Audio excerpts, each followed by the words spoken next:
दिल्ली विधानसभा चुनाव में प्रवेश Verma man of the match साबित हुए। उन्होंने 4000 से भी ज्यादा वोटों से अरविंद केजरीवाल को हराया है। दिल्ली में जीत के बाद कुछ लोग उन्हें सबसे बड़ा विनर मान रहे हैं, तो कुछ उन्हें बड़ा धमाका करने वाला कह रहे हैं। हो सकता है कि वो दोनों ही हो, लेकिन असल कहानी ये है कि आखिर बीजेपी ने जिन्हें बैक बेंच पर बिठा दिया था, वो अब दिल्ली चुनाव में प्लेयर ऑफ द मैच बनकर कैसे उभरने में कामयाब हुए।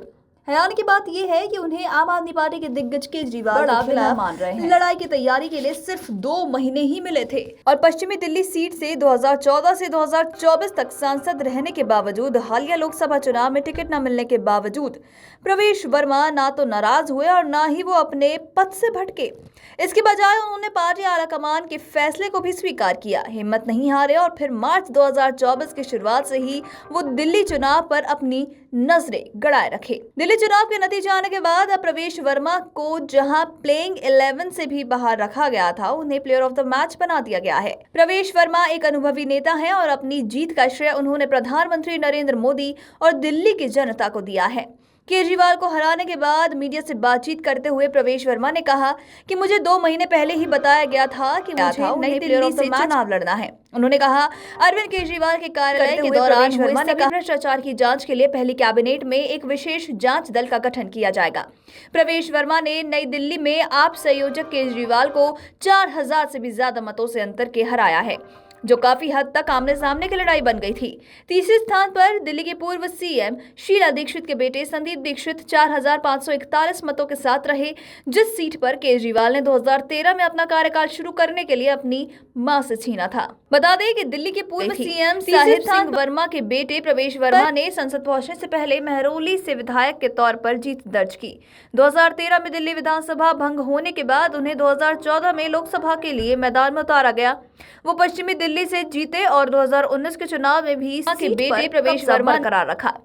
वो तब मशहूर हुए जब 2019 के लोकसभा चुनाव में दिल्ली में संसदीय चुनाव 5.7 लाख वोटों के अंतर से जीता। हालांकि 2024 में लोकसभा चुनावों में बीजेपी ने बदलाव का विकल्प चुना और वर्मा की जगह पश्चिमी दिल्ली विधानसभा सीट के लिए जाट समुदाय के नेता कमलजीत सहरावत को मैदान में उतारा।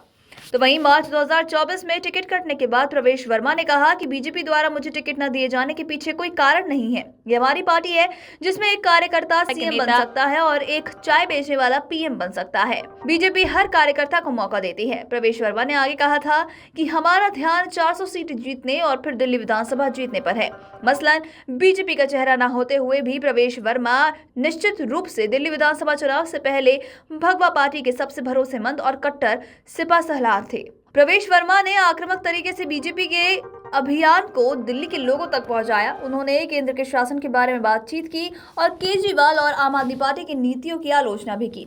उन्होंने प्रदूषण प्रबंधन और बुनियादी ढांचे पर जनता का ध्यान रखा। तो वहीं प्रवेश वर्मा के अभियान में अरविंद केजरीवाल के साथ तीखी नोकझोंक भी हुई, जिसमें संसाधनों के दुरुपयोग और सुरक्षा संबंधी चिंताओं के आरोप भी शामिल थे। यहाँ तक कि प्रवेश वर्मा ने मुख्यमंत्री के आधिकारिक आवास पर बीजेपी के शीश महल आरोप को भी उठाया और यमुना प्रदूषण पर उनकी नाकामी को लेकर अरविंद केजरीवाल और आम आदमी पार्टी पर हमला किया। जहां उन्होंने बीजेपी का संदेश दिल्ली के लोगों तक पहुंचाया, तो वहीं उन्होंने आप पर तीखे हमले करके हुई, जिसमें संभावित मुख्यमंत्री पद के उम्मीदवार के रूप में और सुरक्षा संबंध अब सबकी नजरें प्रवेश वर्मा पर ही हैं। उन्हें भले ही बीजेपी की 2024 की लोकसभा प्लेइंग 11 से बाहर कर दिया गया हो, लेकिन उन्होंने दिल्ली की राजनीति में सबसे बड़ा विकेट लिया है। अब सबसे बड़ा सवाल ये है कि क्या उन्हें कप्तानी मिलेगी, क्या उन्हें दिल्ली का मुख्यमंत्री बनाया जाएगा? अब ये तो आने वाला समय और भाजपा आलाकमान ही बताएंगे। Video desk amarujala.com। Amar Ujala Jeevanjali के सारथी की मदद लें और महाकुंभ में स्नान जरूर करें।